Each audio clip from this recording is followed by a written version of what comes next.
Xo'p, assalomu alaykum hurmatli talabalar. Bugun sizlar bilan Rahmonov Shahzod, ya'ni Central Asia Medical University patologiya asoslari hamda sud tibbiyot kafedrasini assistenti.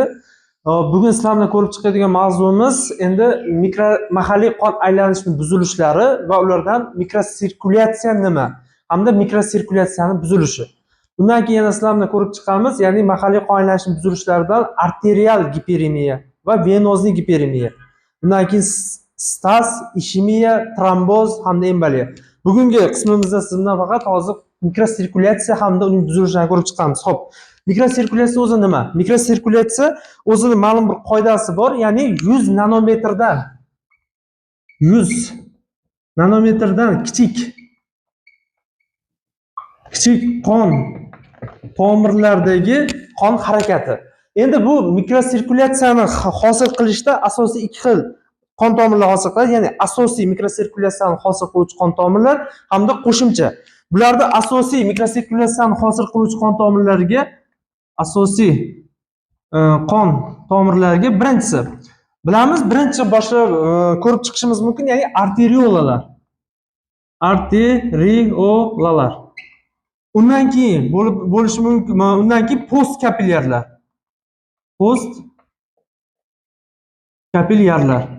Undan keyin hosil qiladi kapilyar qon tomirlari o'zi, kapilyar.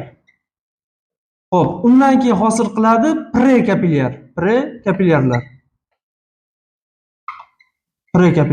Ya'ni biz sanab o'tgan bu asosiy 4 ta qon tomirlarimiz mikrosirkulyatsiyaning asosini hosil qiladi. Qo'shimcha ravishda bularga yordamchi sifatida qo'shimcha qon tomirlarimiz bor. Bularga kiradi kim? Birinchisi anastomozlar. Ikkinchiga kiradi yarim anastomozlar. Va undan keyin kiradi qo'shimcha ravishda limfa qon tomirlar sistemasi, ya'ni limfani kichik diametrdagi qon tomirlari, ya'ni limfa tomirlari. Mana sanab o'tganlarimiz, ya'ni asosiy va qo'shimcha qon tomirlarimiz bizda mikrosirkulyatsiyaning asosini tashkil qiladi.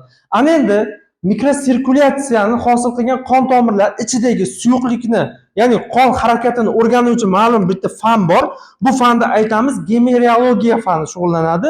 Ya'ni nimani? Misol uchun qon tomirlar tarkibida qon qanday harakat qiladi yoki misol uchun bundan tashqari qonimizni laboratoriya sharoitlarimizda bo'yab ko'rganimizda, ya'ni metilin ko'k yordamida bo'yab ko'rganimizda plazma qismi qanday bo'yaladi yoki shakl elementlar qismi qanday bo'yaladi. Ya'ni misol uchun bilamiz, plazma qismi ko'k rangda bo'yaladi, metilin ko'k bilan bo'yab ko'rganimizda, hamda shakl elementlar qismimiz yashil, qizil yoki binafsha filetviy rangda bo'yaladi.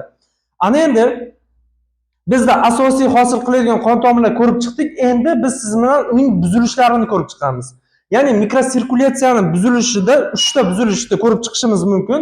Ya'ni birinchi buzilish turi tomirning ichki buzilish. Ya'ni qon tomirlarining ichidagi qonning harakatlarida buzilishlar. Ya'ni shakl elementlarida muammo bo'lishi mumkin yoki qon oqimi o'zgarishi mumkin. Ya'ni biz buni aytdik, tomir ichki buzilish deymiz yoki biz yana bu qo'shimcha ravishda aytib ketamiz. Bu buzilishni intervaskulyar buzilishlar deb atashimiz mumkin. Ikkinchi buzilishlarimiz tomir devori buzilishlar deyiladi. Ya'ni bunda nima? Stalin qonuni bo'yicha bilamiz, qon tomiri ichki qismida bosimlar bor. Buni hozir ko'rib chiqamiz. O'shalarda filtratsiya reabsorsiya bor. Ya'ni butun tanamizdagi qon tomirlar orqali to'qimaga suvning o'tishi va qayta reabsorsiyalanishining buzilishi natijada kelib chiqadi. Ya'ni biz buni aytamiz tomir devori buzilish deyiladi. Biz buni boshqacha nom bilan transmural, ya'ni transmural buzilish deb ataladi. Hop, va uchinchisi tomir devoridan tashqi buzilishlarni ko'rib chiqishimiz mumkin. Bu tomirdan tashqi buzilishlar mana bunda intervaskulyar deyiladi. Ya'ni ichkari vaskulyar qon tomiridir. Endi bunda ekstra, ya'ni tashqi vaskulyar qon tomir. Ya'ni qon tomirdan tashqari buzilish, ya'ni ekstravaskulyar buzilishlar. Xo'p, siz bilan biz boshlaymiz. Tomir ichki buzilishlarida. Tomir ichki buzilishlarga asosiy buzilishlardan asosiy ikkita turini ko'rib chiqamiz. Ya'ni bu birinchisi. Qaysilar? Birinchi turimiz bu SLADS deyiladi. ya'ni sladish va bundagi ikkinchi turini ko'rib chiqishimiz mumkin. Bu sladish deyiladi. Ya'ni sladish fenonimi. Fenonimi. Fenonimi. Xo'p, sladish nima? Sladishni ko'rib chiqadigan bo'lsak, sladish so'zi yunoncha so'zdan olingan bo'lib, loyqa hamda botqoqlik degan ma'noni bildiradi. O'zi bilamiz, sizlarga aytib o'tganmiz, o'sha gemeriologiya, qon tomirlar ichidagi qonda o'zi bilasizlar faqat laminar oqim bor hamda turbulent oqim bor. Bu nima degani? Laminar oqimini, misol uchun qon tomiri deb tasavvur qilsalaring buni, qon tomiri bo'lsalar, qon tomirning ichki qismidagi qonni bir xilda me'yorda oqishi bu laminar oqim deyiladi. Endi misol uchun qon tomiri, misol uchun qon tomirlarida qandaydir bir yot jismlar, tromblar, emboliya tufayli tiqilib qoldi yoki arterioskleroz bo'lib tiqilib qolgandan keyin ma'lum bir qon tomir diametri kichiklashadi. Kichiklashgandan keyin mana qon kelib tiqilgan qismga urilishi hisobiga bizda laminar oqimdan turbulent oqimga o'tadi. Tushunarli bo'ldimi? Ana endi shu sladishda kelib chiqishga mexanizmni ko'rib chiqamiz. Sladishda aytib o'tdik, yunoncha tildan olinganda loyqa hamda botqoq degan ma'noni bildiradi dedik. Endi qaranglar. Bizda qon tomir tarkibi, qon tomir tizamiz. Xo'p, bilasizlar, qon tomirda markaz qismida bizda shakli elementlarimiz harakatlanadi. Ya'ni birinchi bo'lib bilasizlar, shakli elementlarimizdan leykosit turlari. Mana leykosit turlari misol uchun bo'lishi mumkin, neytrofil bo'lishi mumkin yoki monotsit bo'lishi mumkin yoki limfotsit bo'lishi mumkin yoki neytrofil bo'lishi mumkin bu turlari. Xo'p, o'sha qon tomirlarning markaz qismida faqatgina leykositlar harakatlanadi. Va markazdan keyin, ya'ni misol uchun leykositlardan keyin bilamiz, eritrotsitlar harakatlanadi. Eritrotsitlar bilasizlar, disksimon shaklda deyiladi. O'shanga o'xshab disksimon chizib qo'ydim. Xo'p, mana dastlab leykositlar, undan keyin eritrotsitlar va undan so'ng bizda shakl elementlarimizdan bo'lgan bizda umumiy trombositlar. Trombositlar harakatlanadi. Mana. Xo'p, ikkala markaz chekkasida bilamiz plazma. Plazma. Xo'p, qaranglar, sladish deyilyapti, loyqa hamda botqoq deyilyapti. Endi qarang, mana shu sladishda bizdagi buni plazma bilan shakli elementlar aralashib ketishi kerak. Ya'ni loyqalanish kerak bo'ladi. Bunga sabab nimalar bo'lishi mumkin? Bunga sabab ko'rishimiz mumkin. Ko'pincha sababni aytamiz, bilasizlar, plazma tarkibida oqsillar bor. Oqsillardan bizga kerakli bo'lgani albumin oqsili. Albumin. Ya'ni albumin nima qiladi? Albumin bilasizlar, bizda shakli elementlarimizga manfiy zaryadni berib turadi. Endi mabodo bizda qon tomir devorimizda poralarimiz ochilib, qon tomir plazma qismi bilan birga albumin ham chiqib ketadigan bo'lsa, bizda buni albumin hisobiga shakli elementlarimizdan eritrotsitlarimiz manfiy bo'lib turgan bo'lsa, endi shuni hisobiga bizda musbat holatga o'tib qoladi eritrotsitlarimiz. Va natijada bu musbat shakldagi eritrotsitlarimiz boshqa shakli elementlar bilan qo'shilib, aralashib loyqa hosil qilishi mumkin. Va o'sha bundan keyingi aytgan ma'lumotimiz o'sha laminar oqim turbulent oqimga o'tganda ham shu shakli elementlarning plazma qismi aralashib shakli elementlar qon tomir devorlariga yaqin bo'lib harakatlanishi mumkin. Mana shu narsa sladish deb ataladi. Xo'p, endi bu sladish. Endi ikkinchi ko'rib chiqadigan patologiyamiz sladish fenonimi. Bu sladish fenonimi nima? Sladish fenonimi ko'pincha mazmun mohiyati shu, ya'ni misol uchun kuyishda, allergiyalarda, yallig'lanishda, kadmiydan zaharlanishda, shunga o'xshash turli xil patologik holatlarda shakli elementlarni bir-biriga yopishib, ma'lum bir katta kichik agregatlarni hosil qilish jarayoni bu sladish deb ataladi. Endi sladishda asosida 3 ta jarayon yotadi, ya'ni o'sha jarayon. Ya'ni sladishni ko'rib chiqadigan bo'lsak, ya'ni sladish fenonimi. Sladish fenonimida bilamiz, aytib o'tdim, 3 ta jarayon yotadi. Qaysi jarayonlar? Birinchi jarayonimiz agregatsiya. Agregatsiya jarayoni. Xo'p, ikkinchi jarayonimiz agglutinatsiya. Agglutinatsiya. Uchinchi jarayonimiz adgeziya. Adgeziya. Xo'p, qarang. Mana bu o'sha qon tarkibidagi shakli elementlarda o'sha bir-biriga agregatsiya bo'lishi va undan keyin agglutinatsiya bo'lib membranalarini eritgan holda yopishishi va shundan keyin qon tomir devoriga yopishib qolishi adgeziya deb ataladi. Endi qarang, shunga ko'ra etiologiyasiga kelib chiqishiga ko'ra sladishda asosan 3 ta turi bor. Ya'ni sladish turlari. Sladish turlari. Xo'p, birinchi turini ko'rib chiqamiz. Bu klassik sladish deyiladi. Ya'ni klassik sladish. Sladish yoki yana boshqacha nomi bor, umumiy sladish ham deb ataladi bu.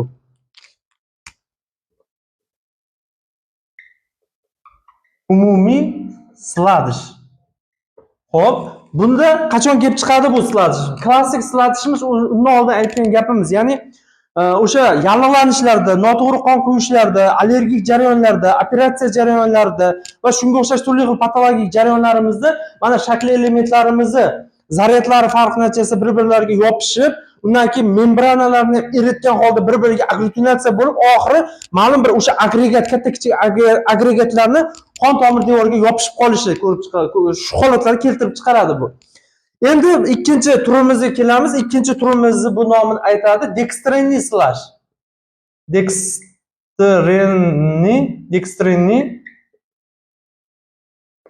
Dextrinni slash deb ataladi. Ya'ni bu dextrinni slashda qachon kelib chiqadi? Bilasizlar, dextrin degan moddalarimiz bor, ya'ni yallig'lanishga qarshi, nosteroid yallig'lanishga qarshi moddalarimiz. Agar bilasizlar, dori moddalarining ko'p qismi bizning qon tarkibimizdagi albumin orqali tashiladi. Endi bu narsani aytib o'tdik. Bu albumin ko'pincha eritrositlarning tashqi membranasiga birikkan holatda eritrositlarni manfiy zaryad qilib turadi dedik. Endi o'sha dextrin degan moddani misol uchun me'yorini 150 hamda 400 milligram miqdordan oshirib yuboradigan bo'lsak dozasini, bizda bu dextrin tashib yurayotgan oqsil eritrosit tashqi membranasida turgan bo'lsa va bu me'yordan dozasi oshib ketadigan bo'lsa, bu dextrin moddamiz albuminga reabsorsiya bu so'riladi, absorsiya bo'ladi, so'riladi. So'rilgandan keyin buning natijasida bizda eritrositlarimizni zaryadda farq yuzaga keladi. Natijada bizda mana shu shakl elementlarimiz, eritrosit, leykositlarimiz bir-biriga yopishib katta kichik agregatlar hosil qiladi. Ya'ni bunda ko'rishingiz mumkin o'rtacha 60 tadan yoki 70 ta yoki 100 tagacha bo'lgan shakl elementlardan iborat bo'lgan agregatlarni ko'rasiz bunda. Xo'p, bizda endi 3-turimiz, ya'ni 3-tur, buni biz aytamiz amorf. Ya'ni amorf sladish deyiladi. Amorf sladish bu qachon kelib chiqadi? Amorf sladishimiz asosan organizmga etil spirti, serotonin, undan tashqari yana noadrenalin yoki serotonin, shunga o'xshash moddalarni kiritilganda oz-oz miqdorda bizda o'rtacha shakl elementlarimizdan 10 ta, 20 ta yoki 30 tadan iborat bo'lgan kichik-kichik agregatlar hosil qiladi. Kichik agregatlar hosil qiladi.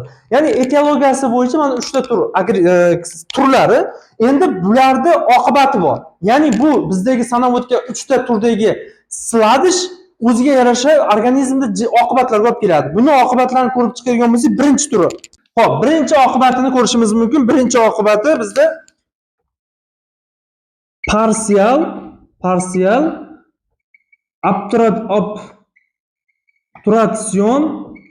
obturatsion sladish. Ya'ni pars bilasizlar qism, obturatsion to'silish, sladish orqali, ya'ni o'sha hosil qilgan agregatlar orqali qon tomir devorini qisman to'silishi. Xo'p, tushunarli bo'ldi. Qon tomir to'silishi bo'lishi mumkin, arteriya bo'lishi mumkin, arteriola bo'lishi mumkin, vena bo'lishi mumkin, venula bo'lishi mumkin, kapillyarlar bo'lishi mumkin, farqi yo'q. To'silishi kerak ma'lum bir qismi. Xo'p, endi biz sanab o'tgan 4 ta turdan qaysi biri partial obturatsion slash hosil qiladi desak, bizda buni amorf turi hosil qiladi. Endi bu amorf turi aytib o'tdim, 10 ta, 20 ta, 30 ta shakli elementlarimizdan hosil qilgan kichik-kichik agregatlar dedik. O'z-o'zidan ma'lum bo'ladiki, kichikroq qon tomirlarda arteriola, kapillyar, postkapillyar yoki prekapillyarlarda to'sib qo'yadi. Ya'ni bizda bunga sabab bo'ladi ekan nima? Amorf slash. Amorf sladish. Xo'p.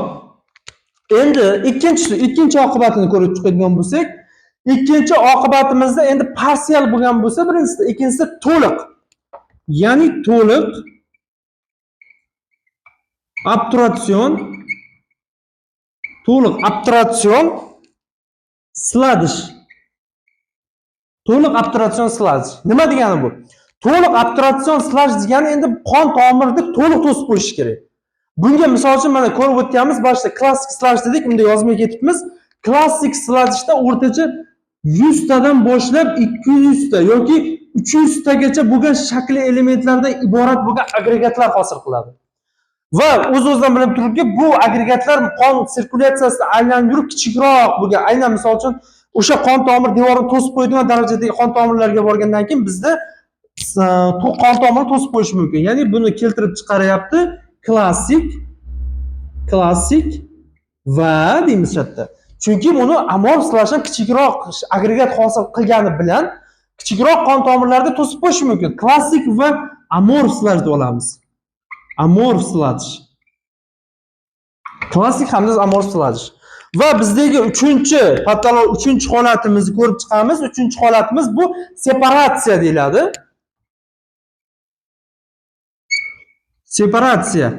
Separatsiya nima degani? Separatsiya degani o'sha bizdagi shakli elementlarimizni bir-biriga yopishib, aralashib, plazma bilan aralashib cho'kib qolish jarayoni bu separatsiya deyiladi.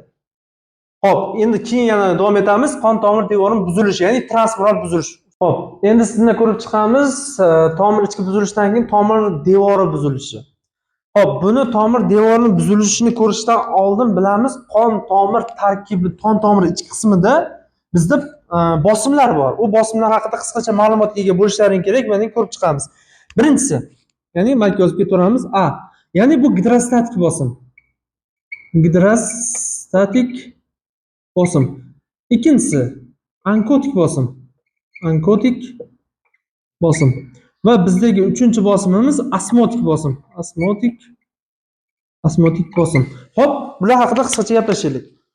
Gidrostatik bosim nima yoki nima hosil qiladi? Gidrostatik bosim o'z nomidan aytayapti, gidro, ya'ni bizda qon tarkibidagi suv keltirib chiqaruvchi bosim hisoblanadi. Xo'p, onkotikchi. Onkotik qon tarkibidagi qon plazmasi tarkibidagi oqsillar keltirib chiqaradigan bosim hisoblanadi. Oqsillar hisobiga. Oqsillar keltirib chiqaradi. Osmotik bosimimiz qon tarkibidagi mikroelementlar.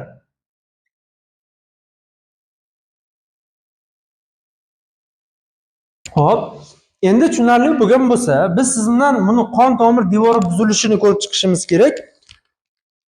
Qon tomiri devori nima uchun buziladi? Nima sababdan buziladi? Bunga sabablar ko'p. Bilasizlar, shikastlanishlarda va undan keyin bo'lishi mumkin yallig'lanish jarayonlarida bo'lishi mumkin yoki har xil omillar, kimyoviy, fizik, biologik bo'lishi mumkin. Endi qarang.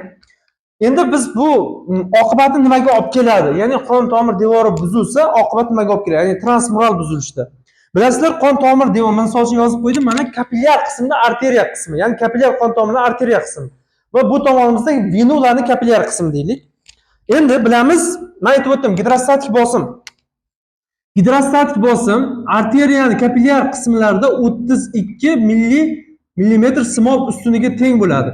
Yoki misol uchun 30 yoki 32 mm simov ustuniga. Bu bosimimiz venula tomonga o'tish davomida 32 mm simov ustunidan 10 yoki 12 mm simov ustuniga tushadi. Nima uchun tushadi? Buni ko'rib chiqamiz. Qaranglar. Bundan oldin sizni yana bitta tushunchaga ega bo'laylik. Ikkinchi bosimimiz onkotik bosim. Onkotik bosimda oqsillar hosil qiladi deb aytdik. Oqsillarda ham aynan qaysi turi ko'proq ahamiyatli bo'lgani bizda albumin. Albumin. Xo'p, albumin arteriyaning kapillyar qismlarida aytdik 20 yoki 22 mm simov ustuniga teng. Bu venulada ham shu bo'ladi. 22 mm simov ustuniga teng bo'ladi. Nima uchun? Nima uchun gidrostatik bosim 32 dan 12 ga tushyapti-ku, onkotik bosim o'zgarmayapti. Sababi bilasizlar, oqsillar yirik, kolloid disper oqsil moddalar hisoblanadi, ya'ni bizning qon tomir devorlarimizdagi poralarga sig'maydi, ya'ni ushlanib qolinadi qon tarkibida. Endi organizmda doimiy ravishda yirik odamda misol uchun butun tanasidagi qon tomirlar bilan to'qima o'rtasida filtratsiya hamda reabsorpsiya jarayoni bo'lib turadi. Ya'ni biz aytamiz filtratsiya degani qon tomirdan to'qimalarga suvning chiqishi filtratsiya deyiladi.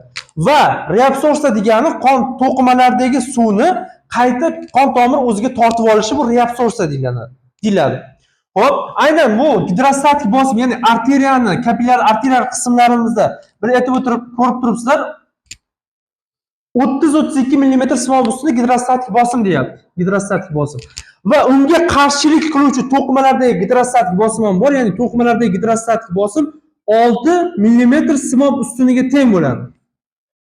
Va to'qimalardagi onkotik bosimimiz ham bizda 10 mm simol ustuniga teng bo'ladi.